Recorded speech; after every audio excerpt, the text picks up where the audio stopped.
अस्सलाम वालेकुम स्टूडेंट्स। आज हमारा ज्योग्राफिया का लेक्चर नंबर 6 है। इसमें हम नया चैप्टर पढ़ेंगे जिसका टाइटल है कुदरती नबातात। तो चैप्टर के शुरू में हमें क्वेश्चन दिया गया है कि कुदरती नबातात से क्या मुराद है, नेज़ जंगलात की इक़्तिसादी अहमियत बयान करें। तो अब हम जो डिस्कस करेंगे वो इस वाले क्वेश्चन को करेंगे कि कुदरती नबातात से क्या मुराद है और नेक्स्ट जंगलात की इक़्तिसादी अहमियत को डिस्कस करेंगे। अब देखते हैं कि कुदरती नबातात क्या होती हैं। सबसे पहले हमें पता होना चाहिए कि कुदरती नबातात कहते किसे हैं।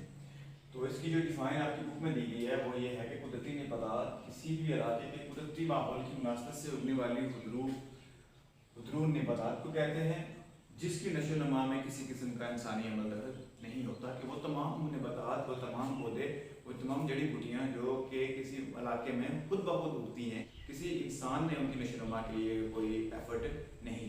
तो तमाम किस्म के जंगलात, घास के मैदान और सहराई नबातात का शुमार कुदरती नबातात में किया जाता है।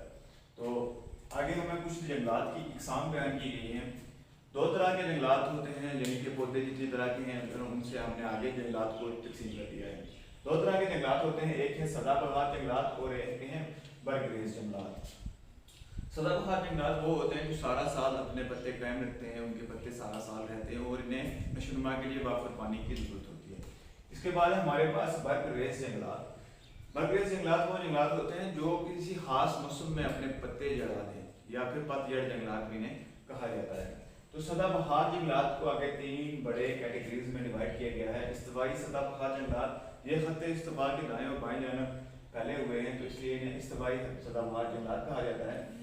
दूसरे नंबर पर बहिरा रूम के सदाबहार जंगलात, इनका जो बड़ा हिस्सा है वो बहिरा रूम में है तो इसलिए इन्हें बहिरा रूम के सदाबहार जंगलात कहा जाता है। फिर हमारे पास डोकरा सदाबहार जंगलात के ऐसे जंगलात या जड़ी बूटियाँ जिनकी नोक होती है, उन्हें हम नोकदार सदाबहार जंगलात कहते हैं।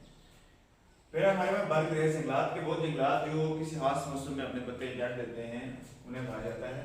और यहाँ पर इसको भी हमने दो कैटेगरीज में डिवाइड किया है कि मंतका हारा यानी कि मानसून के बरगरेज जंगलात और मंतका मोतदला के बरगरेज जंगलात।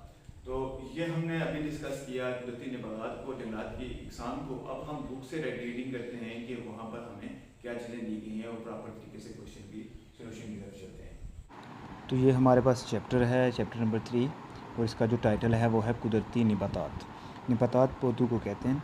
और यहाँ पर जो हमारे पास जो सवाल है, सवाल नंबर 1 कि कुदरती नबातात से क्या मुराद है, नेज़ जंगलात की इक़्तिसादी अहमियत तहरीर कीजिए। इक़्तिसादी से मुराद होता है माशी। तो इसके जवाब में सबसे पहले कुदरती नबातात की तारीफ़ की गई है कि कुदरती नबातात क्या होती हैं।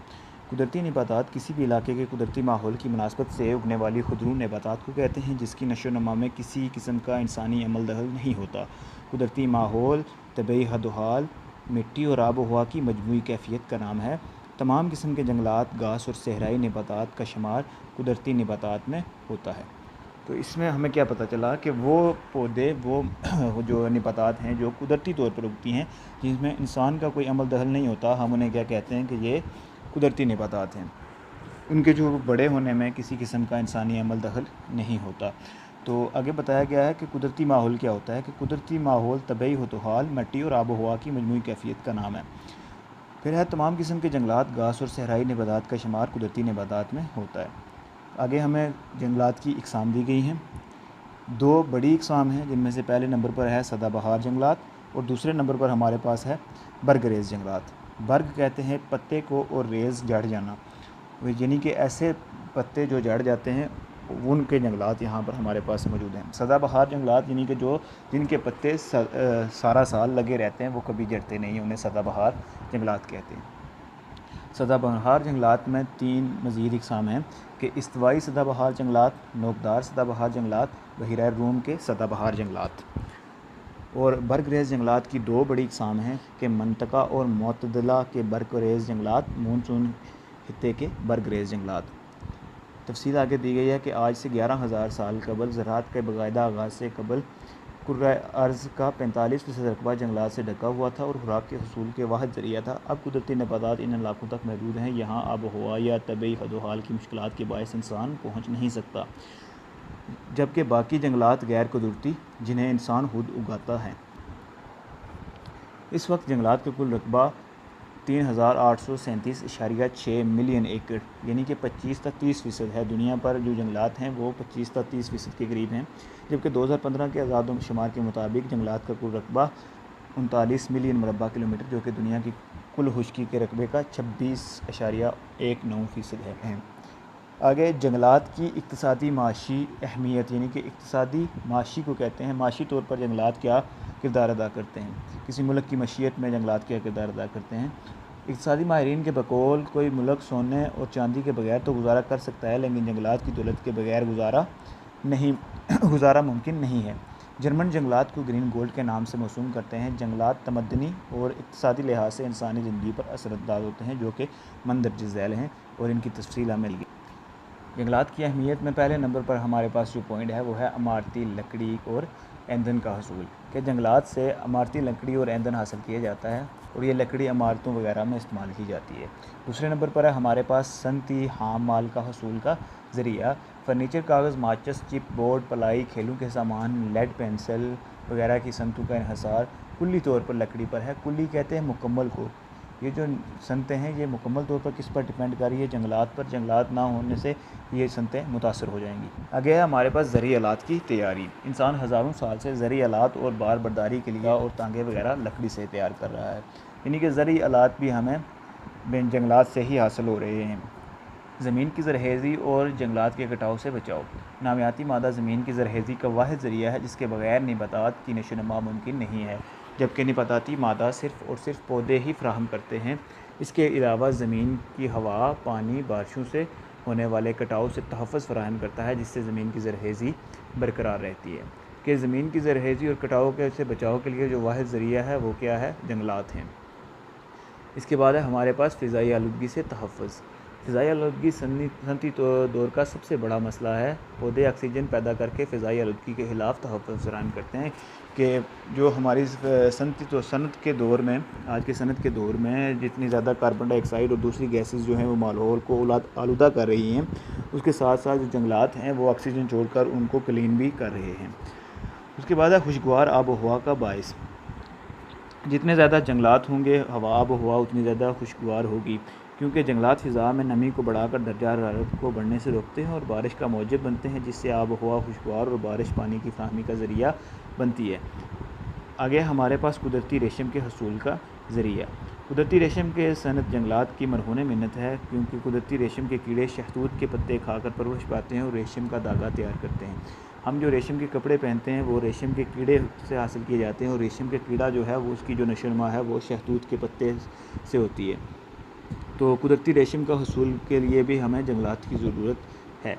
फिर हमारे पास है अद्वियात के लिए हाम माल के हसूल का ज़रिया। कुदरती नबातात की छाल, पत्ते, लकड़ी, बीज, फल और जड़ें अद्वियात की तैयारी में इस्तेमाल की जाती हैं, जो इंसान को बेहमारी के ख़िलाफ़ तहफ़्फ़ुज़ फ़राहम करती हैं। इसके साथ हमारे पास है मसनूई रेशम की तैयारी के लिए हाम माल की दस्तयाबी। मसनूई रेशा आन लकड़ी के गोदे और कपास के रेशों से तैयार किया जाता है, जिससे पार्चा पाफी की सनत। नेक्स्ट हमारे पास है बहरी जहाज़ों की सनत।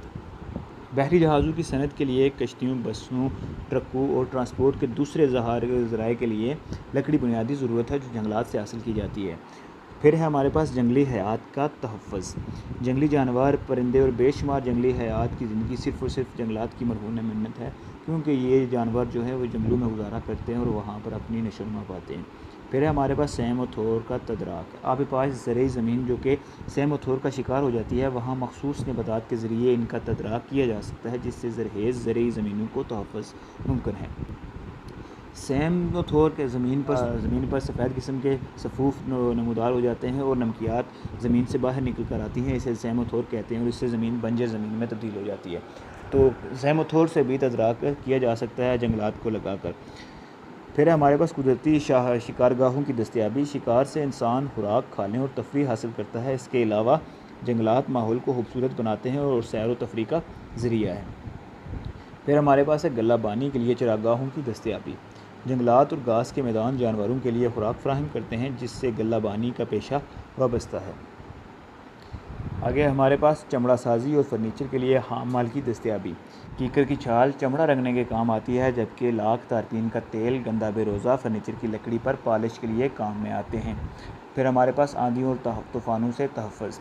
जंगलात फसलों, बागात और इंसानी आबादियों को आंधियों और तूफ़ानों से तहफ़्फ़ुज़ फराहम करते हैं। मंदरजे बाला फ़वाइद के अलावा जंगलात से शहद हासिल किया जाता है। ये जो ऊपर जितने हमने पढ़े हैं जंगलात के फ़वाइद, इसके अलावा जंगलात से शहद हासिल किया जाता है। सहराओं की वसअत को रोकने के काम आते हैं। लाखों लोगों का रोज़गार जंगलात से वाबस्ता है। जंगलात से इंसान ईंधन और खुराक हासिल करता है। जंगलात सियाहत के फ़रोग़ के का ज़रिया है। जंगलात इंसान को सर्दी और गर्मी से तहफ़्फ़ुज़ फराहम करते हैं। इसके अलावा कुदरती रबड़, काफ़ी, चाय, मसाला जात दीगर बेशुमार फ़वाइद जंगलात से हासिल किए जाते हैं।